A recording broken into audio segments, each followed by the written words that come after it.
આપણી લોકસભાની ચૂંટણીના પ્રચારાર્થે આપની સૌની વચ્ચે પધારેલ રાધનપુરના માજી ધારાસભ્ય આદરણીય ભાઈ શ્રી રઘુભાઈ, થરાદના માજી ધારાસભ્ય ભાઈ શ્રી ગુલાબસિંહભાઈ, કલોલના માજી ધારાસભ્ય આદરણીય બળદેવજી ઠાકોર સાહેબ, કેબી ગઢવી સાહેબ, ભાઈ નરસિંહભાઈ, બીકે જોશી સાહેબ, સુરેશભાઈ, આપણા નગરપાલિકાના પ્રમુખ પથુભાઈ, ભાઈ ઠાકરસિંહભાઈ, આપણા પદ્મારામજી પણ પધારી ગયા છે. આપણે તાળીઓના ગરગડાટ સાથે એમનું સન્માન કરીએ. ચોટેડથી જે 2022 ની વિધાનસભાની ચૂંટણીમાં પણ આપણા માટે ગામડે ગામડે ફરીને પ્રચાર કર્યો હતો એવા ચોટેડના માજી ધારાસભ્ય પદ્મારામજી આપની વચ્ચે પધારે છે. તાળીઓના ગગડાટ સાથે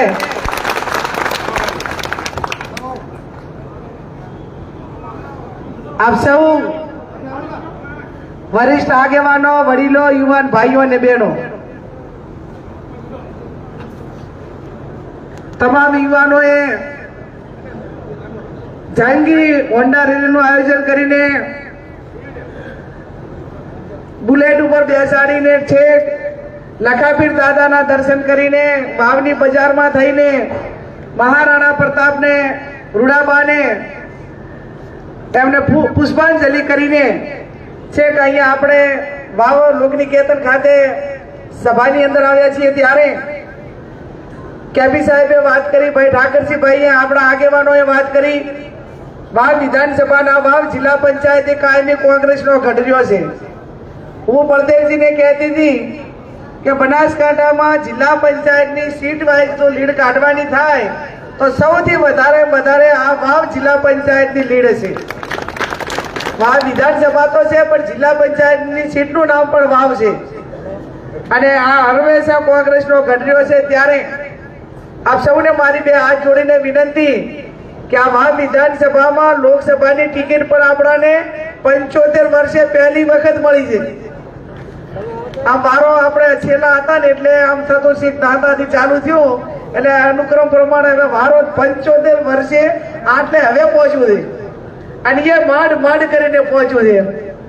ત્યારે આપ સૌ ધારાસભ્ય તરીકે કાયમી તમારા વચ્ચે રહીશું. વાવ વિધાનસભાના 18 આલમ 36 કોમે મારું બે વખત મામેરું ભર્યું છે. મેં તમારું જેટલું થાય એટલું નાના મોટું ટાપુ કરવાના પ્રયત્નો કર્યા છે, પણ એટલું ચોક્કસથી કહીશ કે કોઈ પણ સમાજમાં વર્ગ વિગ્રહ ના થાય, ભાઈચારાની ભાવના ના તૂટે અને ક્યાંક નાના મોટી ઘટના બની હોય તો મેં ક્યાંક મારા ઠાકોર સમાજને દબાવીને પણ બીજા સમાજને નુકસાન ન થાય એવું કાયમી મેં પોતે કર્યું છે. અને એટલા માટે કરીને આ વિસ્તાર એ ભાઈચારાની ભાવનાથી ટકી રહે, એકાબીજા હળી મળીને રહે. અને બીજું સૌથી વધારે હું તમને ખાતરી આપું કે તમામ મારા મત વિસ્તારના વાવના લોકો છે, તમામ મતદારો છે, એમને બીજું તેટલું કામ થાય એટલું કર્યું છે. બાકી વેચાઈજીને મેં તમને ક્યાંય કલંકિત નથી કર્યા. આ તમારી બેન એ કરોડો રૂપિયા આપે, આ બાજુ એક બાજુ એમ કે એક બાજુ બનાસની બેંક છે ને એક બાજુ બનાસ બેંક છે. અને બનાસ બેંક તો શું, દુનિયાની કોઈ બેંકો એવી નથી કે અમને ખરીદી શકે અને એ ગૌરવ અમે તમને કાયમી અપાયું છે. ત્યારે આપ સૌ 7મી તારીખે બેની બેનના ભાઈ કાયમી બન્યા છો અને બનજો. અને બીજા મારા બધા યુવાનોને વિનંતી છે કે 50 યુવાનો 10 દાડા એ દાંતા કે પાલનપુરમાં જો કામ કરવા જઈ શકે ને તો અહીંયાથી આપણાથી યુવાનો ધારે તો અહીંયાથી વધારાના એક વિધાનસભામાંથી 20,000 વોટ વધારે મળે એમ છે. પણ ચાક ને ચાક થોડોક આયોજનનો અભાવ, ત્યાં થોડી મુશ્કેલી પડી રહી છે. એટલે ગુલાબભાઈને પણ કહું છું કે હવે ભૂરાભાઈના બધા દશક પછી 50 યુવાનો જેમ આપણે થરાદમાં કામ કરતા હતા અને જે થરાદની સિસ્ટમથી કામ કરતા હતા એવું કામ દાંતા અને પાલનપુરમાં કરે. એટલા માટે કરીને 50 જણાની યુવાનોની ટીમ એ 6 કે 8 દાડા ત્યાં રહે એવી પણ હું તમને બેન તરીકે તમારી પાસે અપેક્ષા રાખું છું ને વિનંતી કરું છું. જેમ કે આપણે અંતે તો વોટ જોઈએ, દાંતાથી મળે, પાલનપુરથી મળે, વાવથી મળે, પણ જ્યાં મળવાનો સંભવ હોય તો મજૂરી કરવી પડે કે ના કરવી પડે? આ તો ક્લિયર કટ છે જ, અને ક્લિયર કટ છે એટલે છેલ્લા 2 દાડા ભલે તમે અહીં આવો, પણ અઠવાડિયું કે 5-6 દાડા ત્યાં દાતાના કે પાલનપુરના ગામોની અંદર જ્યાં તમારે જરૂર પડે એ પ્રમાણે આવવા માટેની ફરી પણ વિનંતી. આપ ખૂબ મોટી સંખ્યામાં હાજર રહી અમારું મનોબળ પૂરું પાડ્યું. આ ચૂંટણી એ બનાસકાંઠાના અસ્તિત્વ માટેની ચૂંટણી છે. આ ચૂંટણી એ આવનાર સમયનો તમામ સમાજોનું રાજકીય ભવિષ્ય નક્કી કરવાની છે, અને રાજકીય ભવિષ્ય નક્કી કરવાની છે ત્યારે એમાં વાવ તાલુકો ક્યારેય પીછેહટ નથી કરી, આવનાર સમયમાં પણ નહીં કરે.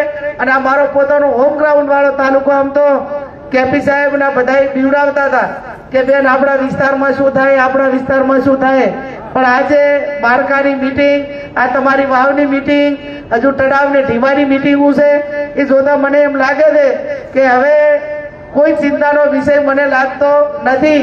અને તમે બધા એટલા રાજી ને એટલા બધા એકદમ ખુશ મિજાજમાં છો, અને તમારા જે મોઢા ઉપર જે તેજ છે એ તેજ જોતા 7મી તારીખે ખૂબ મોટા પ્રમાણમાં વોટિંગ કરી અને આપણો બનાસકાંઠા લોકસભાનો સાંસદ એ વટ તો ચાનો રે વાવનો. તમે ગાંધીનગરમાં તો વટ રાખ્યો, પણ હવે વાવનો વટચો રાખવાનો છે, વાવનો વટચા રાખવાનો છે. આ વાવનો વટ છે દિલ્હી સુધી પહોંચે, અને આપણા વડીલો ચાક હરદ્વાર જાય, અને હરદ્વાર થાય તાર કે હેડો હવે આપણે ચા લાવવું છે, ઉતારો ચા રાખવો છે દિલ્હી ગયેલી બેન ને અહીંયા. અને તમને બધાને ભરવો તો છે ને કે તમે ના હશો અહીંયા ફોન કરો તો હું લેવા આવીશ, એટલો જ ભરવો છે ને, એટલો તો પાકું ને. ગમે એટલે ફોન ગમે એ કરે કે બે અમે આવી છીએ ને બેન તમે આવો, તો ના હશો અહીંયા પણ ચાક લેવા જવું પડે કે જે ઓલું કરવું પડે. પણ આપણો પોતાનો વાવનો વટ રહે એટલા માટે આપ સૌ 7મી તારીખે કોંગ્રેસના પંજાને વોટ આપી ભવ્ય વિજય બનાવો. ભાઈ ગુલાબભાઈ નો સમગ્ર ટીમનો જેમણે આવા ધોમ દખતા તાપમાં આવડી મોટી રેલી કાઢીને અમને જે પ્રોત્સાહન પૂરું પાડ્યું છે, આશીર્વાદ આપ્યા છે, અને ખૂબ હિંમતપૂર્વક 7મી તારીખ સુધી કામ કરવાની ખાતરી આપી છે, એવા તમામ યુવાનોનો હૃદયપૂર્વક ખૂબ ખૂબ આભાર માનું છું. જય હિન્દ, જય ભારત. આભાર તો અભાભાઈ, ઠાકરસિંહભાઈ, પડથીરા, સુરેશભાઈ અને ભૂરાભાઈ આ બધાનો છે. દલિત સમાજના આગેવાન આ ચોટાણથી પૂર્વ ધારાસભ્ય પધાર્યા છે ત્યારે એનું સ્વાગત કરવા માટે ભીખાભાઈ, રામસિંહભાઈ ભુવાજી, ઠાકરસિંહ સરપંચ અને રોડાણથી જયપાલભાઈ અને ગજાભાઈ ભડિયાર ભળવા સરપંચ, અમને વિનંતી છે કે ભાઈ આપણા ચોટણના ધારાસભ્યને ખેસ પાઘડી પહેરાવીને સ્વાગત કરશે. એ કિરણ સાઈડમાં રહેજો. પદ્મારામજી મહારાજ ગેનીબેન માટે ગામડા ખૂબ ફર્યા છે, એટલે મેં ખૂબ આભાર માનું. આવો